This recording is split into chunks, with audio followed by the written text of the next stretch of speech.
بسم الله الرحمن الرحیم. السلام علیکم. د پروګرام پښتنې سره زم عرفان خان. وزیر اعظم عمران خان صاحب نن تورخم بارډر ته راغلی او د هغه ځای افتتاح کړی دا چې تورخم بارډر بعد افغانستان سره 40 غنټې د تجارت دغه لار کولاوي. سو وخت کې د پاکستان او افغانستان کله امن او امان صورتحال برقرار وو نو دغه لارې د پاکستان او د افغانستان ترمنځ د 300 ارب روپو پورې سالانه تجارت کېدو، خو چې کله بد اعتمادي د دوه ملکونو ترمنځ پیدا شوې ده، د امن او امان صورتحال هغه شانتي نه دی پاتې شوی. د هغې نه دغه تجارتي حجم ډیر زیات کمی راغلی دی او د هغې برای راست د پاکستان په معیشت بلکې د خیبر پختونخوا په معاشي صورتحال باندې ډیر زیات نقصان رسیدلی دی. بزنس کمیونټي ته ډیر زیات نقصان رسیدلی دی او کله نه چې تحریک انصاف حکومت په اقتدار کې راغی نو دغه تجویز پیش کړی شو چې تورخم بارډر د 40 غنټې کولاو شي. د هغې دپاره هسې کوششونه شروع شو او نن پرایم منسټر عمران خان صاحب دغه تورخم بارډر 40 غنټو کولاو باقاعده افتتاح کړی ده. د دغه نه څومره تجارت موږ توقع ساتلی شو چې دغه زموږ ملک او بیا خصوصي طور باندې د خیبر پختونخوا ته ځي، ځکه چې د خیبر پختونخوا بزنس کمیونټي تورخم په لاره باندې چې کم تجارت کوي د افغانستان پاکستان په هغې کې د دوی څومره حصه ده او څه قسمه هغې ته فایده ملاویدی شي. موږ سره په دغه سټوډیو کې موجود دي چې کوم دغه د ایکسپورټ کاروبار کې د امپورټ ایکسپورټ کاروبار کوي. په سټوډیو کې زه به د خپلو مېلمنو پیژندګلو وکړم او د هغې نه به دې رای اخلو چې آیا 40 غنټې دغه تورخم بارډر کولاو شو، د هغې نه دغه تجارت ته څومره وده ملاویدی شوي، آیا چې شپږ 8 کاله مخکې 10 کاله مخکې به کم تجارت کېدو د پاکستان افغانستان ترمنځ آیا هغه حجم به اوس حاصل کړی شي که نه. موږ سره په سټوډیو کې موجود دی سینئر وائس پریزیڈنٹ آل پاکستان کسٹم کلیئرنگ ایسوسیشن امتیاز احمد علي صاحب. ډیره مننه امتیاز صاحب پروګرام کې وخت راکولو. دویم زموږ سره سټوډیو کې ملما موجود دی د آل پاکستان ایکسپورټرز ایسوسیشن چیئرمین انجینیر منظور الهی صاحب. ډیره مننه منظور صاحب پروګرام کې وخت راکولو. نن پرایم منسټر عمران خان صاحب راغلی او زموږ د مشرق ټي وي ډایرکټر نیوز هغوی سره ورځ پوره تېره کړې وه. د هغې نه به هم رای اخلو چې نن پرایم منسټر صاحب دغه افتتاح په موقع باندې قوم ته څه پیغام ورکړو، دغه تجارت به څه قسمه وده هغې ته ملاویږي. زموږ سره ټلیفون د لارې موجود دی د مشرق ټي وي ډایرکټر نیوز اینڈ کرنٹ افیئرز محمود جان بابر صاحب. السلام علیکم محمود جان بابر صاحب. وعلیکم السلام. بخیر. ډیره مننه محمود جان صاحب. پرایم منسټر عمران خان صاحب نن راغلی او تورخم بارډر ته تاسو هم ټوله ورځ تېره کړله. څه وکتل تاسو چې هلته لاړئ، بزنس کمیونټي راغلی وه، بارډر افتتاح وشوه، څه وویلی شو؟ ګوره اول خو د خوشحالۍ خبره دا وه که نه چې د افغانستان د اړخه موږ ته همیشه چېرته هم چې هلته که خدای نه خاصه داسې څه د غمجنه واقع وشي نو بد غوندې خبرونه شروع شي، خلک خامخا د پاکستان نه د خفګانونو اظهار شروع کړي. د هغې نه موږ ته دا پته ولګي چې پاکستان او افغانستان په اړه په هېڅ خبره باندې یو بل سره مخکې تلو ته تیار نه دي. خو موږ چې کله نن هلته لاړو نو ډېره د خوشحالۍ خبره دا وه چې هلته موږ ته د وزیر اعظم عمران خان صاحب هغوی سره وزیر اعلی د خیبر پختونخوا دوی هم ورسره موجود او نور متعلقه حکام هم ورسره د پاکستان د اړخه موجود. خو دې کې د خوشحالۍ خبره دا وه چې د افغانستان د اړخه هم یو ډیلیګیشن هلته موجود و چې هغه د ننګرهار چې کومه چې پاکستان سره لګېدلې صوبه ده د افغانستان هغوی هلته موجود و او د دې خبرې نه موږ ته هلته د دې خبرې اظهار وشو چې هغوی هم پاکستان سره په دې خبره باندې ډېر زیات خوشحاله دي چې دا د تورخم دا پوله چې کومه ده دا به چې د ماښام نه پس په دې باندې تګ راتګ بند شو، دا به سهاره پورې به بند و. دا ډېر لوی مشکلات وو او دا د خلکو دلته به چې کوم خلک به تجارت کولو هغوی ته به ډېر لوی مشکل په دې باندې چې ډېر اوږد لاینونه به ولګېدې، انتظار به کېدو، بیا به سهار وختي هغه سلسله شروع شوه. اوس به دا وي چې 40 غنټې او په هفته کې به په دې کې یو ورځ هم چھټي وي نه وي او په دې کې په میاشت کې هم یو چھټي نه وي، په دې کې به په کال کې هم یو ورځ داسې نه راځي چې دا به بندېږي. او که خدای دې وکړي د دواړو ملکونو تعلقات کله بحال وي نو دې سره به دا کېږي چې د دوی به دا تجارت به دا به مستقل جاري وي او د دې دا موږ ته وویلی شو چې صرف د دې ازمایشي توګه باندې چې کوم دا پرانیسته شوې وه د یو څو ورځو نه دا سلسله روانه وه چې لکه پته ولګي چې که 40 غنټې چلو او کولو ساعتو پرانیستي ساعتونو هغې سره څه فرق کوزي نو هغې سره موږ ته دا وویلی شو چې 50 نه والې 80% موږ ته فوري طور باندې هغې اضافه شوې ده چې کوم د درآمدات او برآمدات په هغې کې اضافه شوې ده او دې سره به دا کېږي چې د پاکستان او د افغانستان ترمنځ چې کوم تجارت دی نو چې هغه به 2.5 ارب ډالرو ته ورسېږي. ولې چې دا لار چې کومه ده دا ډېره مین لار ده، د ننګرهار نه کابل او کابل په لار دا ټول سنټر ایشیا پورې دا لار به استعمالېږي او پاکستان ډېر خوشبینه دی چې کدا لار د سکولا او پاتې شو د پاکستان او د افغانستان تعلقات ټکی نو دې سره به دواړو ملکونو ته نه صرف بلکې سنټرل ایشیا او د دې سیمې ټولو خلکو ته به د دې فائدہ کیږي. جی محمود بابر صاحب د بزنس کمیونټي تاجر برادری دغه یو تحفظات دي هغه وایي چې هلته په دې وخت کې کوم سہولیات ورکوي حکومت هغه ته مختلف ادارې ناستې دي د هغې چې کوم کلیئرنس کیږي ایجنټس دي د هغې نه کم ټیکس کلیکشن کیږي هغه چې موږ ته سہولیات نه ملاویږي آیا تاسو وکتل چې هلته خلکو ته سہولیات ورکړی شوي دي او که بیا دا 24 غنټې بارډر کولاویږي نو آیا هغه شانتې فیسلټیز ګورنمنټ ورکړي وو؟ ګوره دلته چې اوس کوم موږ ټرمینل وغیره وکړو چې په کومه طریقه باندې سامان کلیر کیږي او زیبا الته به ون وینډو جوړیږي ون وینډو بدای چې یو زی به چې الته په ټولې ادارې بناستي اول ودا کې چې دا زمونږ کوم ملګرو به د دې سامان اورو افغانستان ته یا د افغانستان نه دی خراسونو هغه لپاره دی په بل بل زینو کې ګرځیدل اوس ویلې شو چې دا ټولې مسلې مونږ ته معلومې دي نن هم سوسواره مونږ دا تاسو کو په خپل هم د خلکو دا تاسو صافیانو مکو چې دلته کو تاجرانو ډېر زیات لوی مسلې دي او خلک چې دې کاروبار کې لګیا دي کار کوي هغه ته الته ډېر زیات پرابلم دي تاسو به دې لپاره څه کوي نو وزیر اعظم ورته په خپل ویل چې موږ د دې هر څه خبر او موږ دې لپاره پوره پلانینګ کړی دی او موږ به دا دې به موږ دومره دا کار به دومره اسانه چې هر سره به په خوشاله باندې درځي او مخکې چې څومره مشکلات کې شوي ټول په یو ځای باندې ختمو. جی محمود صاحب یو اطلاعات دار اتلل چې تاسو د افغانستان خبرو وکړه چې هلته نه هغې صدر اشرف غني صاحب ته هم دعوت ورکړی شوی یا دغه اطلاعات راتلل چې دغه طرف نه ما هغوی شرکت کوي آیا هغوی نن را نه لل؟ ګوره هغه خو ماته مونږ په خپل چې کله د وزیر اعظم عمران خان صاحب نه افغانستان سره تعلقاتو په حق باندې سوال وکړو نو الته هغوی په خپل د دې خبرې اظهار وکړو چې یاره پرون کله چې کومه د هغوی الیکشن کمپاین باندې کومه حمله شوې وه نو په هغې باندې نن هم هغې د افسوس اظهار وکړو هغوی ویل چې زه په خپله کله دلته م راغلم نو ما هغوی سره بیا خبرې وکړې او هغه چونکې هلته په خپل نورو څه کارونو کې مصروف نو بیا هم د افغانستان یو وفد چې کوم دی نو هغه راغلی و د پاکستان په اړخ باندې موجود و نو هغه چې کومه خبره وه د دواړو ملکونو ترمنځ د خبرو اترو هغه شوې ده د خیبر پښتونخوا د حکومت د اړخه چې کوم واکمن ضروري هغه ټول هم اول تلي هغوی هلته رابطې یو بل سره شوي او د اشرف غني صاحب وایي چې د هغې خپل د پرون نه پس کوم حالات جوړ شوي کوم مصروفیات جوړ شوي دي هغه د دې جوګه نه شو چې هغه د نن راشي نو صرف د دې د وجې هغه نن نو راغلی. جی ډېره مننه محمود جان بابر صاحب تفصیلات راکولو امتیازات صاحب نه بس تاسو نه وي چونکې 24 غنټې به هغه کولاویږي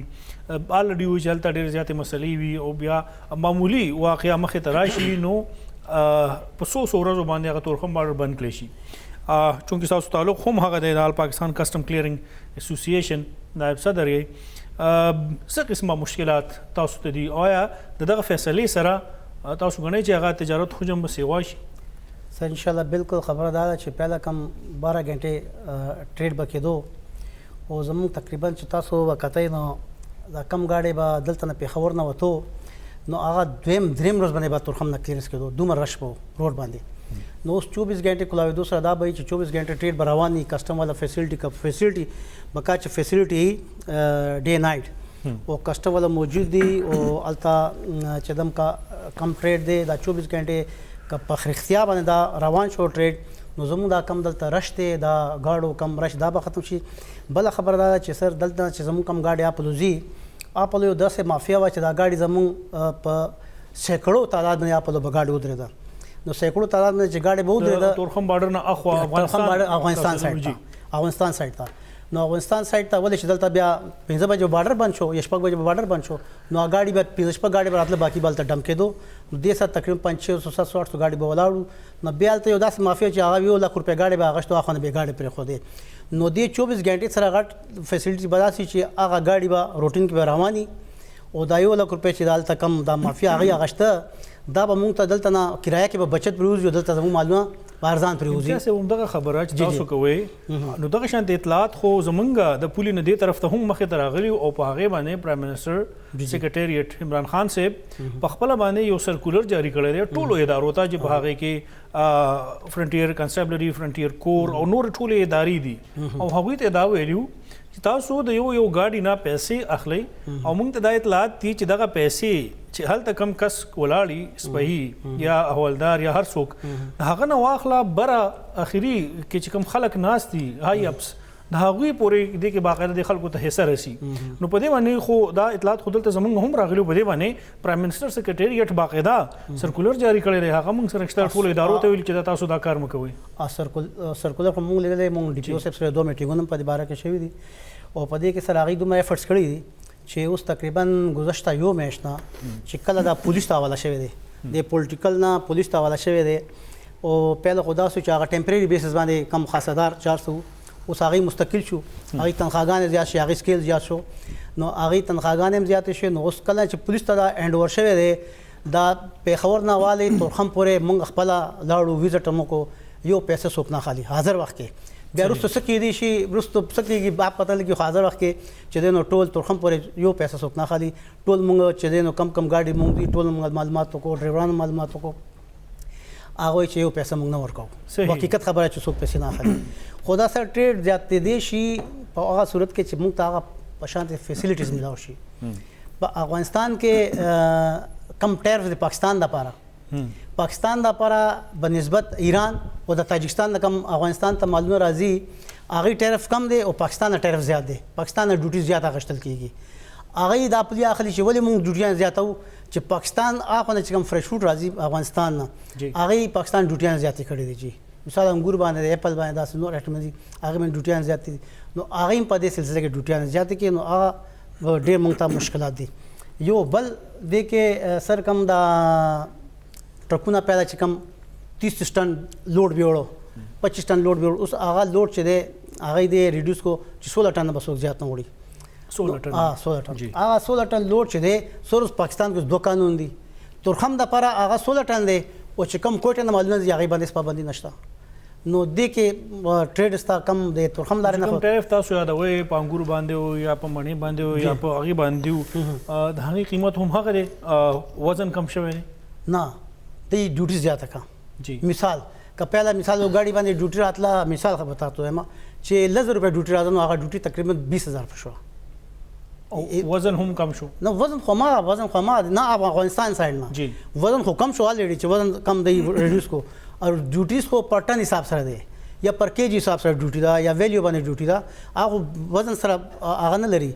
خو ډیوټي پاکستان چې کوم خپل ټیرف دی افغانستان لپاره ټیرف زیات کړی دی په دې مقابله کې افغانستان او پاکستان ټیرف زیات کړی دی ډیوټیان زیات کړی دي صحیح دا مسله دی انجینیر منظور الهی صاحب تاسو هم چیرمن د پاکستان ایکسپورټرز اسوسییشن کوم سہولیات چې حکومت ورکوي یا چې څنګه دوی ذکر وکړو آیا واقعي دا دومره ډېر زیات دي تاسو د هغې نه خوشحاله فیسیلیټیز سہولیات چې کوم دي هغه پوره نه دي بسم الله الرحمن الرحیم شکریہ جی تاسو راغوښتی یم زه علي صاحب خبره مخکې کومه چې ډیوټیز خو ډېر زیات کړي دي ډبل کړي دي زه ټول دنیا کې ګرځېدلی یم ریجنل ټریډ ته پروموټ کولو دپاره کنسیشنل ډیوټیز پکار دي زه ستاسو په توسط سره د حکومت ته دا خبره رسوم دا ډېر اپریشیبل خبره ده عمران خان خپل 24 غنټې خلاصولو د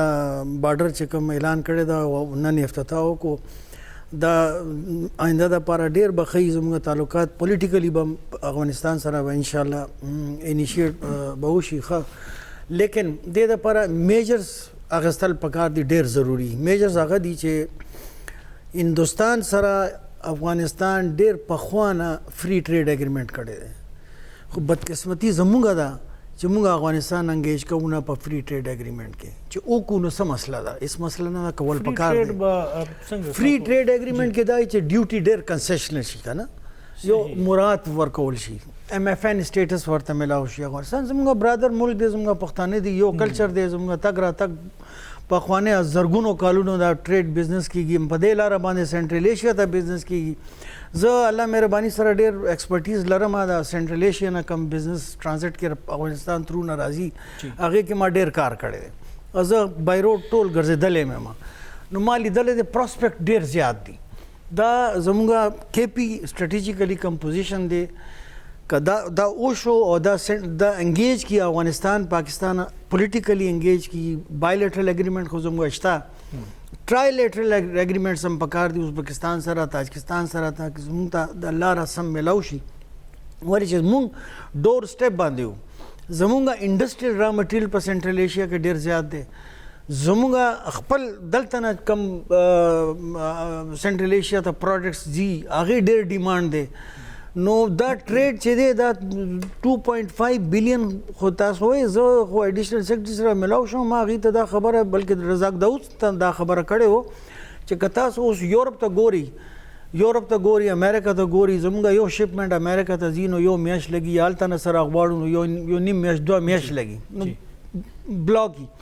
دلته موږ سنټرل ایشیا نه کم شی والو یا دلته نه سنټرل ایشیا ته ورغلو نو 2 ورځو کې دا ټول ټرانزیکشن ختمېږي نو یو میاشت کې موږ لس ټرانزیکشنونه کولی شو 8 ټرانزیکشنونه کولی شو بزنسمین خو دا ګوري که نه چې بلاکیج د پیسې نه وي نو دې دپاره زما دا التجا د حکومت ته چې لږه پالیسي داسې جوړ کړي چې ریجنل ټریډ پروموشن دپاره سنټرل ایشیا دپاره سپیشل کمیټي جوړول پکار دی سټیک هولډرز په ان بورډ کي او موږ ورته به تجویز ورکوو او بیا دا تاسو به ګوري چې دا خطه زموږ KP خاص طور باندې څونه اکنامیکلی بوسټ کیږي حضور صاحب لږ راته دا هم وایي تاسو ډېر وخت نه را روانې شروع کې هم موږ ذکر وکړو چې بد اعتمادي راغله هغه سیاسي یا نور حالات خراب راغلو د امن و امان صورت حال شو څومره ټریډ په کېدو دغه صرف که تورخم بارډر موږ اخلو او بیا څومره کم شوی دی اوس کم ځای ته راغلی دی اراؤنډ 6 سال مخکې چې دی دا 2.5 بلین ډالر پورې رسېدلی و 2 وے ټریډ افغانستان سره او بیا دا اوس 500 ملین ډالر ته رالو که نه لاندې د دې وجوهات لږ نور هم دي پولیټیکل نه علاوه وجوهات دا دي چې ډېر انډسټري افغانستان کې ولګېده کم یو چې پاکستان نه پروډکټس لکه سیمنټ دی هغه هم ډېر کم شو سټیل میلونه هلته ډېر ولګېدل نو دې وجه سره بل ایران باندې چې کم پابندیانې لګولي دي که نه امریکا نو هغه اکنامیک کم سینکشنز دي هغې فایده اخلي لګیا دی سنوم دی افغانستان ایران ډیویلویشن وشو نو هغې پروډکټ چې دي ډېر ارزان افغانستان ته مارکیټ کوي لګیا دي نو هغې سره هم زموږ پرابلم شوی ده موږ ته صحیح نو چې کوم دا دومره زیات کمی راغلی دی افغانستان کې دومره تاسو وایئ چې انډسټري ولګېدله نو آیا که 24 غنټې بیا دغه بارډر کولاوي نو آیا تاسو ګڼئ چې هغه زموږ تجارت په بیا واپس هغه ځای ته ورسي نه ځای ته به رسیږي ولې چې افغانستان خو خپل ایکسپورټ هم شته که نه ډرای فروټ دی فرش فروټ دی میډیسنل هبز دی ډېر آیټمونه افغانستان نه ایکسپورټ کېږي پاکستان ته راځي موږ اوس دلته افغانستان نه کوم آیټمونه راځي ری ایکسپورټ کوو پاکستان ته هم فارن ایکسچینج میلاویږي بل FATF کنډیشنالیټیز دونه زیات شو په دې ټریډ کې وی باکس سیسټم او دا واغه مخکې خو ټریډ داسې کېده چې هلته نه سړی مال دلته روړو دلته به خرڅولو دلته نه مال به اوچتولو وړل هلته اوس دا کنډیشن ولګېده چې تاسو وی باک په تھرو باندې بینک په تھرو باندې بینکینګ چینلز باندې به امپورټ ایکسپورټ کوئ که نه نو هغه هم چې دی ډېر زیات موږ باندې پرابلم راوستی ده د FATF کنډیشنالیټیز کې نو ظاهر دی چې بینک په تھرو باندې هلته بینکینګ سسټم دونه فعال نه دی افغانستان کې نو مشکلات دي دې مشکلات دپاره هم زه وایم چې سپیشل کمیټي پکار دی چې حکومت جوړ کړي ریجنل ټریډ پروموټ کول ډېر ضروري دی نو دې دپاره سټیک هولډرز په آن بورډ کې چیمبرز په آن بورډ کې موږ نه تجاویز والي موږ ورته ورکوو ګورنمنټ ته به هم فایده کېږي دا نه موږ چې فری دی وشي او فری راشي کنسیشنل ټریډ امریکا ته زه تللی یم میکسیکو سره 200 بلین ډالر ټریډ کېږي 200 بلین ډالر د امریکا او د میکسیکو کینیډا امریکا همداسې 300-400 بلین ډالر ایکسپورټ دی ریجنل دی که نه بارډر دی نو هغه دې وجه سره چې کنسیشنز ورکړي دي دواړه یو بل ته پکار دی چې موږ هم افغانستان انګیج کړو یو بل ته کنسیشنز ورکړو همدغه تاسو ډېره مهمه خبره کوئ مزوري صاحب دې باندې مخکې هم تاسو نه پوښتنه کوم چې کوم حکومت دی یا د هغې کوم ټیم دی کومې ادارې دي هغې لپاره کار کوي نو آیا اوسه پورې ستاسو سره رابطې په دې هکله باندې شوي دي که نه دي شوي همدا به مې پوښتنه وي یو وړه شان دمه اخلو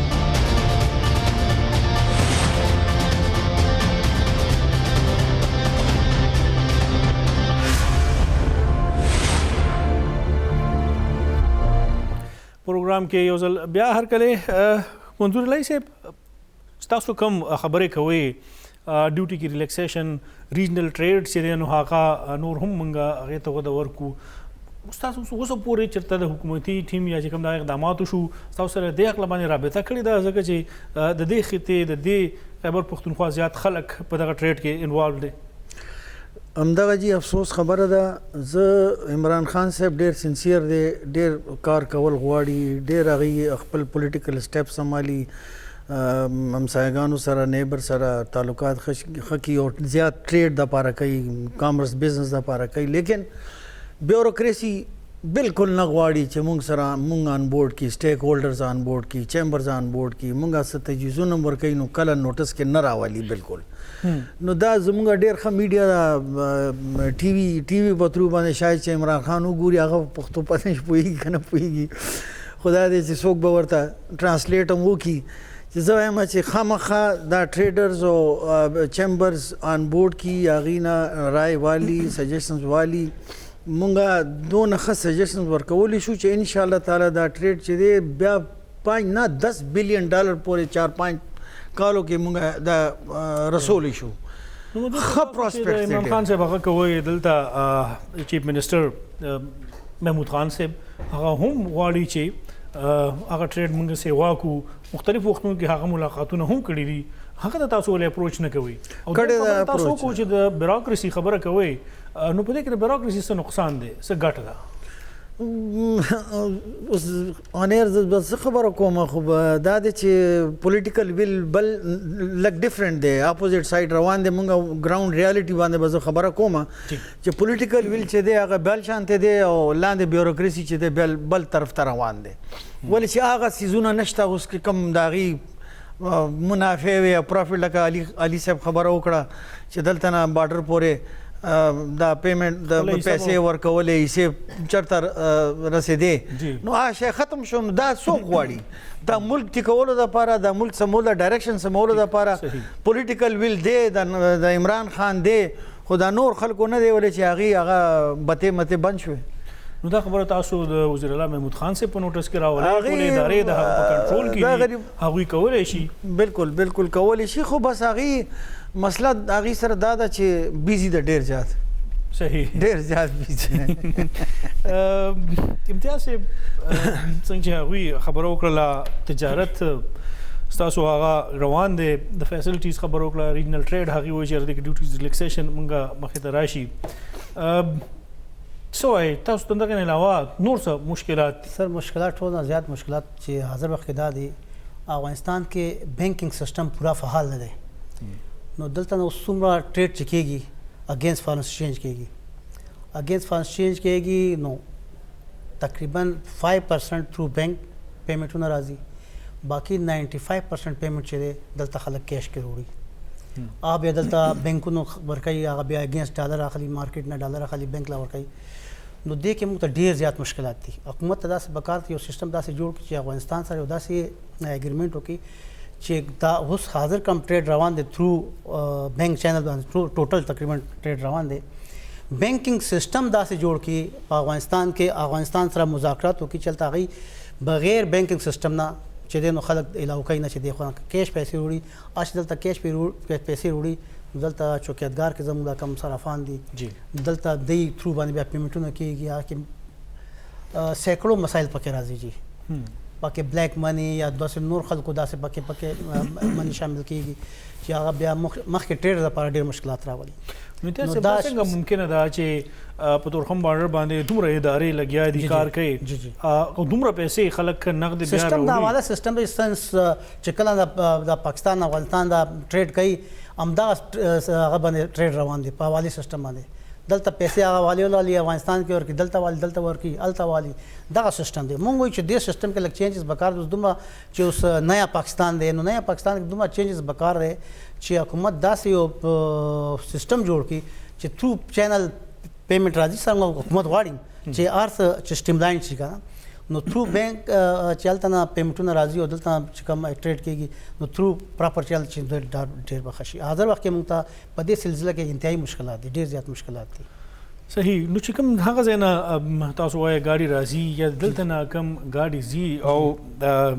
هغې ته په لارو کې کوم مشکلات وي، تاسو ووایئ چې کافي حده پورې اوسه پورې خو ډېر ټایم وشو چې ختم شوي دي یا نشته. د هغې نه علاوه چې کوم ځای کې د ګاډي کلیرنس کیږي جی جی آیا هغه ځای کې هم خلکو نه ډیمانډ کیږي پیسې غوښتل کیږي ګوري جی خبره دا چې اوس دا سسٹم دی کنه جی جی چې سسٹم دی اوس کم ځای کې ترخم کې ګاډي کسٹم کلیرنس دی نو ګوري اوس مثال خبره 1500 روپے 1500 روپے دا شي نه ده چې څوک سپای لور کی یا چاله ور کی یا یو مزدور لور کی دا سیستم خوشتا جی چې مزدور پیسې والی یا څوک سپای لا پیسې ور خو کم هیوج پیمنټونه دي بالکل بند دي دا کله چې دا اعلان شوی دی کله دا پولیس سیستم راغلی دی دا شي نه موږ خپل کم وزټ کړی دی حاضر پر خو باندې مخې به پته چې څه کوي څه نه کوي خو موږ کله کله دوی سټو کې کوی چې وزیر اعظم صاحب روان تاسو ارسه بند کړی دا څه چې هغه پس بیا شروع کړي نو حاضر خو ټیک ټاک دی نو وروسته بیا پته لګي څه کیږي منور صاحب بس هم هغه خبره ده چې پښتو هغه مونږ چې کوم ځای کې یاره ډېر زیات یا کوم ځای کې ډبې نو هلته هغوی ادب وي غیر قانوني تجارت هم ډېر زیات کیږي داسې مختلف پولې شته داسې لارې شته چې هغه ځای نه هغه د افغانستان نه هم راځي آیا هغه په دې شیزونو باندې اثر پرېوتی شي ستاسو په بزنس ته نقصان دې ته رسولی شي چې کوم غیر قانوني طور باندې تجارت کیږي غیر قانوني بالکل جی رسولی شي ولې چې مونږ ټول خو غیر قانوني کار نه کوي مونږ لکه نمک منډي کې ډرای فروټ ډېر غټ مارکیټ دی ټول ډرای فروټ افغانستان نه براتله مونږ بدلته نه پرچیزنګ هم کوله خپل هم راغښتو اوس هغه باندې همدغه ما خبره تاسو ته کوله چې سمګلینګ پروموټ کولو دپاره دا ډیوټیانې او ټیرف زیات کړی بیا دا لون خلک مجبور دي یو مثال ورکوم بادام باندې 235 روپے کیلو ډیوټي ده یو کیلو باندې 235 240 روپے ډیوټي ده افغانستان نه چې کوم بادام پاکستان ته راځي نو یو کیلو بادام چې څوک راوړي نو هغې باندې 235 روپے خالی ډیوټي به ورکوي اوس سمګلر چې دی سمګلر مافیا ده جی هغه مس ډیکلیریشن کوي اچھی کم شی باندې چې کم ډیوټي ده 30 روپے یا 35 روپے نو هغه به زیات ډیکلیئر کوي او لاندې بادام به اچولي که نه نو هغه شی چې راشي نو بیا موږ دپاره کاروبار کول مشکل دی ولې چې موږ زه STN رجسټرډ یم سیل ټیکس رجسټر یم زه چې پیسې ورکوم مال خرید کوم نو سمګلر نه خو نشم اخیستی ولې چې زه بیا بینک په تھرو باندې پیمنټ کوم چکونو ته پیمنټ کوم زه به څه شو کوم چې ما مال چا نه اخیستی دی نو پرابلمس ډایرکشن صحیح کولو دپاره سیستم ټیک دی سیستم ټیک دی خو دا سمګلینګ سیستم چې دی دا چوک کول پکار کمپلیټلی بندول پکار بل ډیوټیانې کول پکار دي چې سمګلر هغه پروموټ نشي د هغې بزنس پروموټ نشي همدې دپاره زه تاسو ته وایم چې ریجنل ټریډ پروموټ کولو دپاره ضروري ده چې موږ کنسیشنل ډیوټیز لاګو کړو په تورخم باندې نو آیا چې د هغه ځای نه کوم څیزونه راوړل کېږي تاسو یې څنګه ذکر وکړو چې لاندې یو څه اچولي د پاسه په بل ځای نو هلته هغه چک کېږي نه هغې کلیرنس کېږي ایگزامینیشن هم کېږي هر څه کېږي خو ډېر رینډم ایگزامینیشن کېږي اوس 10 ټرکونه ولاړي نو هغې دپاره خو بیا 10 ورځې به لګي که نه ټول مال به کوزوي او دا به کوي دا خو مقصد ده چې رینډملی یو 100% چیکنګ وشي ونیول شي او سزا وشي سمګلرانو ته اډو هغه مافیا بالکل الاو نه کي چې په دې روټ باندې کار وکړي ټیک ده که نه لکه زه رجسټرډ یم زما غونته یالي رجسټرډ دی د دې STN باندې د دې سیل ټیکس باندې هغه باندې مال راشي چې دا سیټل ایریا کې ناس دی سم کاروبار کوي بزنس کوي لګیا دی نو د دې په نوم باندې شی راشي نو هېڅ خبره نشته اوس هلته 200 کسان راځي لایسنسونه اخیستي دي هغوی په خپل طریقې باندې کار کوي کسټم په سترګو کې مرچکي اچي او کارونه کوي لګیا دي نو دا شی موږ دپاره هم خراب دی ملک دپاره هم خراب دی ډېر غټ نقصان دی ریونیو ختم تاسو ډېره ښه طرف ته اشاره وکړه یو ټیکنیکل سوال هغه ذهن کې دا راځي که څوک 1000 کیلو بادام راوړي او د هغې موږ تاسو کوم ډیوټي 2,35,000 روپے 2,35,000 روپے د هغې ډیوټي شوه یا چا دغه شانتې سمګلرز چې کوم دي هغوی دا کار کړی چې لاندې بل څه اچولي منځ کې بادام اچولي د پاس نه بل څه اچولي هغه به 1 لک روپے کسټم کلیر کې چیک هم شي او هغوی ته پته هم ولګي چې د په دغه طریقه باندې نه دي سمګلینګ کوي او هغه هلته کسټم کلیرنس چې کوم خلک دی ایجنټس دي څومره خلک ناست دي د 235 پر کېجي هغې په ځای باندې هغې ته 100 روپۍ ورکوي نو تاسو نه ګڼئ چې دغه شانې طریقې به هم کیږي او هغه مالو په هغې کې کلیر کیږي خامخا کیږي لیکن کسٹم خپل طرف نه وسلتم دوه درې کسٹم انټیلیجنس والم ناز دي هغې خپل کوشش کوي نیسیم سارې هم ضبط کوي هم خو زیاتر هغې چاپې چې دي هغه په ښار کې ګودامونو کې وي دا غلط خبره ده پکار دی چې په بیخ نه پرې نه دي عمل ته ونیسي عمل ته جرمانه وکړي عمل ته ضبط کړي هر څه وکړي خو دلته ګودامونو کې چاپه وال چې دی هغه غیر قانوني خبره 9 کیلومتر دننه قانون دی چې شاید دننه راشي بیا تاسو څنګه چاپه وایي هغه باندې نو دا ریټس چې دي دا هم غلط دي دا ډسکریج کیږي بزنس هم ډسکریج کیږي هغه بیا سمګلران چې دي هغې عیش دی بس هغې کار کوي او بیا صوبې نه بیا مخکې هم سي بالکل ته صاحب څه وایې په دغه عقله باندې هم دغه پوښتنه چې ده زه خو جی د خپل کم خبره مې تاسو ته وړاندې وکړو جی چې دا کم ډالرو مسله ده اوس سټیټ بانک یو نوټیفیکیشن کړی دی تقریبا 3 میاشتې وشوې چې دا ډالر کم د سیستم دی دا بانک نه خرید او فروخت بانک به کوي جی نو بانک چې ډالر خرید او فروخت کوي نو کم دلته نه صرف افغانستان دپاره حکومت دا پرمیشن ورکړی دی چې افغانستان دپاره تاسو کیش ډالر بانک کې ورکوئ نو هغه تاسو فارن ایکسچینج هغه کولی شي تاسو فارن ایکسچینج راغو صحیح نور ملکونو لپاره دا فیسیلیټي نشته صرف افغانستان لپاره دی افغانستان ډیر زیات زموږ ایکسپورټ دی تقریبا ډیلی تقریبا کروڑونو ډالر ایکسپورټ کیږي تقریبا نو هغه مونږ وایو چې دا کم نوټیفیکیشن اوس پرې بحال شوی نه دی بانکونو وایي چې مونږ ته اوس پرې آرډر نه شوي خو نوټیفیکیشن شوی دی سټیټ بانک طرف نه دغه سیستم چې سټیټ دا بانکونه ډالر خرید او فروخت بانک ته راشي نو څومره ټریډرز دي دا بانک سره به مطلب خپل هغه خرید او فروخت چې کوم هغه کیږي بانک نه به ډالر اخلي یا د فارن ایکسچینج هغه بانک ته جمع کیږي نو دا کم صرافان ولا کیسې دي دا کم سمګلینګ ولا خبرې دا به تقریبا 60% دا ختم ډېره مننه امتیاز صاحب ډېره مننه منظور الهي صاحب یو د مې طرف ته ځم یو وړه شان دمه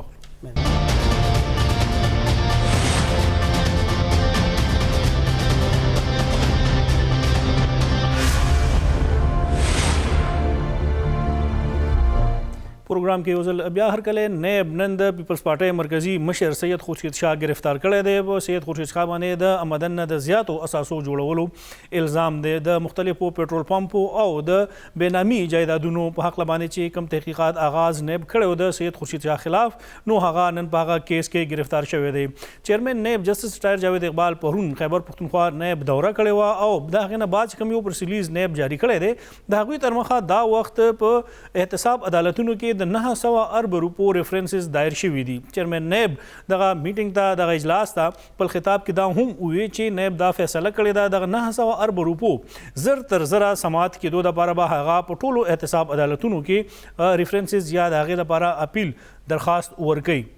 په دغه وخت کې د خورشید شاه صاحب گرفتاری چې د پیپلز پارټۍ نور قیادت هم په جیل کې دی هغه څور کې د مسلم لیگ نون په شان د پیپلز پارټۍ هم یو غړی د هغې خلاف تحقیقاتو آغاز شوی دی په دغه عقله باندې چې کوم سیاسي صورتحال دا وخت کې روان دي او بیا خصوصي چې کوم د جمعیت العلماء اسلام مشر مولانا فضل الرحمان صاحب په اسلام آباد کې د آزادي ملین مارچ کال ورکړی دی په دغه وخت کې د خلکو گرفتاری آیا هغه دغه سیاسي هغه ته څومره نقصان رسولی شي موږ سره محمود جان بابر صاحب ټلیفون لارې موجود دی السلام علیکم محمود جان بابر صاحب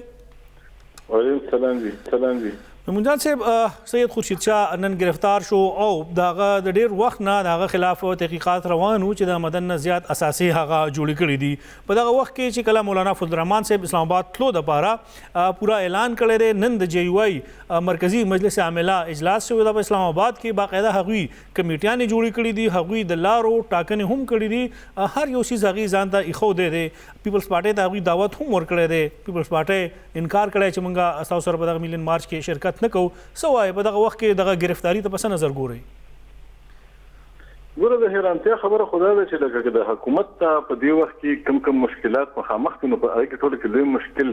بظاهره چې کوم ښکاري د خلکو ته که په ښکاره سترګو ګورې نو د مولانا صاحب ملین مارچ چې کوم دی کوم اسلام آباد طرف ته د هغې چې کوم تګي هغه دی نو هغې دپاره غټه خبره دا ده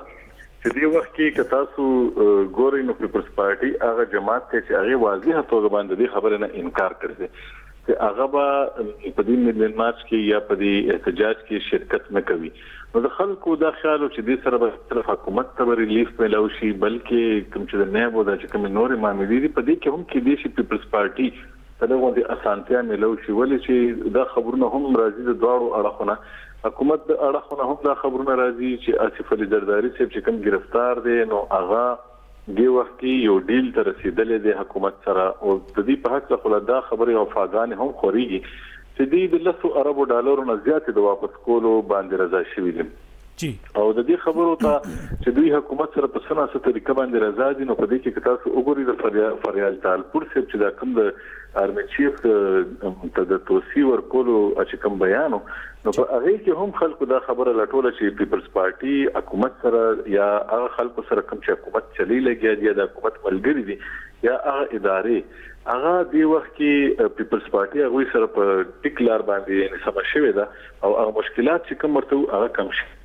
نو دا خبري اتر کې دی لګیاوي او په دې کې د خورشید شاه صاحب گرفتاری چې کومه ده نو دا یو معاملې بالکل کنفیوژن طرف ته لاړ شي او یو بل خبره چې کوم دي کې لوی مشکلات کوم مخه تر غلي دي سره په خپل د نائب او د حکومت اپوزیشن چې کوم بار ویل چې تر هغه وخت پورې به څوک نه گرفتار او چې تر څو پورې د هغه خلاف تحقیقات نه مکمل شي ځکه چې تحقیقات مکمل نشي انکوایري ونشي باضابطه تور باندې تر څو پورې جرم ثابت نشي تر هغه وخت پورې په چا باندې لاس نه اچو اوس لکه په دې خبرو کې بیا دا قسمه گرفتاری بیا هغه سوالونه راوچتيږي لګیږي ممنون تاسو هم دغه خبره چې کوم نن پرایم منسٹر عمران خان صاحب هم کړي و نن یو ځل بیا هغه وی چې زبا چاته انارو نور کوم مسلم لیگ نون پیپلز پارټي دا وایي چې ستانه انارو غواړي شو که تم ته نمونه مخه ته راوړه عمران خان صاحب بیا نمونه مخه ته نه راکی آیا واقعي ډیل روان دی د صورتحال کې چې کوم په تیر وختونو کې عمران خان صاحب درنوا د مسلم لیگ نون خلاف طاهر قادری صاحب هم راغلی بیا په دې وخت کې آیا بیا جمعیت العلماء اسلام دا غسر نور سم مذهبي جماعتونه مسلم لیگ نون پیپلز پارټي را روان دي هغه به تحریک انصاف خلاف درنه ور کوي ګور اول خبره خدا دا چې د بیل چې تاسو پر سوال لینو کدا پیپلز پارټي کې او کوم لیگ کې دا او دا خبره په ښکارا خلکو په مخامخ په ډاګه شي چې دوی غلا کړي او دوی د غلا پیسې واپس کړي دا به د یو سیاسي مرګي کې تاسو په خبر باندې هر سړی په پاسانه باندې کوي چې سړی یو خبره اومني چې او ما دومره پیسې ما د کوم په ټیکړې وي ما غلا کړي و او دا ما وړي دی دا ما واپس کړي او هغه دوی ته ورکړي او هغه هر خبره په ډاګه کېږي نو آیا چې هغه به وروسته د سیاست وکړي کنه ځکه دا خبره د سي مازغه نه مني نو دې لپاره اوس دې وخت کې د دوړو اړخونو ډېر لوی کنفیوژن دی یو طرف ته د حکومت مختلفو داسې سورسز دي چې د اغینه د خبرونه راځي چې آصف علي زرداری او نواز شریف دوړ د خپل رهایی لپاره خپل خاندانی خلکو د رهایی لپاره او خپل ملګرو د رهایی لپاره ډیل ته تیار شوي دي او بل طرف ته دې دوړ طرف نه دا خبره راځي چې حکومت یو سلسله ډیل کول غواړي دی دا ډیل نه کوي خصوصا د مسلم لیگ نن د اړه نو دا خبرې دي چې په دې باندې لکه قوم چې کوم دی هغه دی وخت کې په اصل صورتحال باندې ډېر نه پويږي د خبرو باندې صرف یو طبقه د چې په دې خبره باندې پويږي او دوړو اړخونه یو کنفیوژن دی دا به ال ختميږي چې کله به دوړو کې یو ټیک ثابتيږي دوړو کې لا یو هم ټیک نه دی ثابت شوی نو د لپاره زما په خیال باندې دا خبره کول چې د چا موقف ټیک دی دی وخت کې څوک هم په دې پوزیشن کې نه دي او حکومت باندې هم دا فرض او د ذمہواری راځي چې هغه تر اوسه پورې د خپل داوی او د وعده مطابق د دې خلکو نه د سراويستو لپاره هغه څه نتیجې ته رسیدلې د دې خلاف داسې خبرې وي چې هغه د سره ثبوتونه موجود دي په کار چې هغه خلکو ته اوخی ځکه چې حکومت نن هم چې کوم خبرې کوي لګیا دي هغه داسې نه ښکاري چې هغه حکومت دی د حکومت داسې ښکاري چې هغه یو سیاسي پارټي ده और सियासी पार्टी की सिंग अप करेंगे और कर देंगे और उनका यूं हो जाएगा और दे बदसियों को अगर बदसियों को नो अगर उनको बांधे उस खलक नो डेट जात यकीन में कि खलक हुई का हुकूमती और सदर सरदी नो अगर आओ बासा ځکه چې کوم سړی الزام لګي د هغه ثابتول په هغه باندې وي دا یو بل قانون لکه موږ په پاکستان کې کتلې دی چې لکه کته په ما الزام ولګي نو هغه به ځان صفا کوم خو نه په دنیا کې د سړي چې چا الزام لګولې دی هغه خپل صفای په خپل هغه ثابتې هم چې دا باندې ما الزام ولګول نو دا به ثابتوم نو حکومت چې کوم الزامونه لګولې دي د هغه د ثابتېدو تر اوسه پورې کام ته سپشیشي په تور باندې سوازه ثبوتونه لا نه دي راغلي سوای د هغه خبرونه کوم چې په پټو لارو باندې اخوا دي خانه زمو استاغونه خلکو ته او نور خلکو ته ویل کیږي چې اوس دا ډیل روان دی یا دا ډیل روان دی ارڅه د خپل موقف د ټیک ثابتېدو لپاره مونږ په سناسه طریقه باندې راځي چې مونږ د خلکو ته د خبره وکړو چې دا ډیل شوی دی خو زما په خیال باندې مونږ او تاسو په دې پوزیشن کې نه یو چې مونږ دا خبره په ډاګه او صفا وایو چې د وخت کې اصل کې هار چاو منلو او ګټه د چا او شوا او څومره پیسې برآمد شوې. محمود جان صاحب اخیری پوښتنه کوم وخت هم ختمېدو دی. حکومت د اطلاعات راځي چې حکومت کوششونه شروع کړي دي چې هغه مولانا فضل الرحمن صاحب باندې چې هغه د خپلې درنا ورنکي هغه ازادي ملین مارچ ونکي. څه ګڼئ په دې صورتحال کې چې موږ کومې خبرې اورو مولانا صاحب خپلې ټولې کښتۍ سوځولې دي، آیا هغه د دغه خپلې درنې نه وروستو کېدی شي که په هغه باندې څه دباو راشي؟ ګوره زما خپل خیال خدا دی چې مولانا صاحب خو که د خبرې نه وروستو کېږي خو سل په سل ترې نشي وروستو کېدی، ځکه چې د هغه خپله یو کریډیبلټي ده او که هغه د دې خبرې نه اوس وروسته کېږي نو څنګه چې ما تاسو ته پیله وویل چې څنګه د نیب چې کوم الزامات دي هغه ثابتول د حکومت او د نیب ذمهواري وي، نو همدغه رنګې به مولانا صاحب د خلکو له جواب هم ورکوي چې داسې څه قیمت و چې یا داسې څه رابطه وه چې په هغې باندې خپله درنه هغې کینسل کړه، یا حکومت داسې څه کول چې هغه اوس حکومت پرېښوده، د حکومت نه کومې داسې ګیلې وي چې د هغې خلاف دوی درنه کول او حکومت هغه ګیلې د دې ختمې کړي، داسې څه وشو. نو دا خبره به بیا مولانا صاحب ثابتوي، بیا به د مولانا صاحب په اړه باندې دا خبره مخې ته په دنیا کې راځي چې مولانا صاحب یو ډیل وکړو او مولانا صاحب څه واغسته او څه ورکړه، لکه کوچلو کوچدو باندې خبره ختمه شوه او مولانا صاحب کې چېرته تور داغ و، ځکه هغه تور داغ د وجې نه مولانا صاحب سرنډر شو. خو مولانا صاحب زما په خیال کې په دې موقع باندې داسې کوي نو دا به یو ډېر داسې کار چې یو کمزوری غوندې کار وي. زما نه دی خیال چې هغه دې خبرې ته رضا شي چې تر څو پورې یو داسې جواز نه وي. جواز دا کېدی شي چې دې وخت کې حکومت مختلف پولیټیکل فورسز راجمع کړي، خلک راجمع کړي او ټول مولانا صاحب له په جرګه ولیږي او مولانا صاحب یعنې په ښکاره باندې ووایي چې وګوره دا دومره خلک ما ته راغلل زه بیا رضا شوم، نو که بیا وشي بیا خو ټیک ده، خو که څه په پټ ډیل په نتیجه کې مولانا چېرته خپله درنه پرېږدي زما په خیال باندې دا به یو داسې کار وي چې هغه به مولانا ته د فایدې په ځای باندې د نقصان باعث شي او مولانا دومره کمزوری لیډر زما په خیال نه دی چې هغه به داسې یو اقدام وکړي چې هغې سره به هغه به توري شي. جی ډیره مننه محمود جان بابر صاحب، هم د جمعیت العلماء اسلام مشر مولانا فضل الرحمن صاحب د اسلام آباد کې د ازادي ملین مارچ اعلان ورکړی دی. نن د هغې د مرکزي مجلس عامله اجلاس شوی او په هغې کې د 1 اکتوبر نه 15 اکتوبر پورې په دغه تاریخ باندې مشاورت وشو چې هغه ازادي ملین مارچ لپاره وټاکي. خو د مسلم لیگ نون په 13 سپتمبر باندې د خپل سنټرل ایگزیکټیو کمیټې اجلاس راوختی دی او هغې به باقاعده دغه تاریخ تعین کوي، د خپلې فیصلې نه به مولانا صاحب هم خبرې د هغې نه بعد به د ازادي ملین مارچ لپاره د تاریخ تعین کیږي. امکان دغه ظاهریږي چې مسلم لیگ نون هغې سره الریډي اعلان کړی دی او د پیپلز پارټۍ د راتلونکي سیاسي مستقبل فیصله هم په هغې کې ده چې هغه په راتلونکي وخت کې خپله څه فیصله کوي. دا د نن پروګرام اجازت راکړئ. د الله په امان.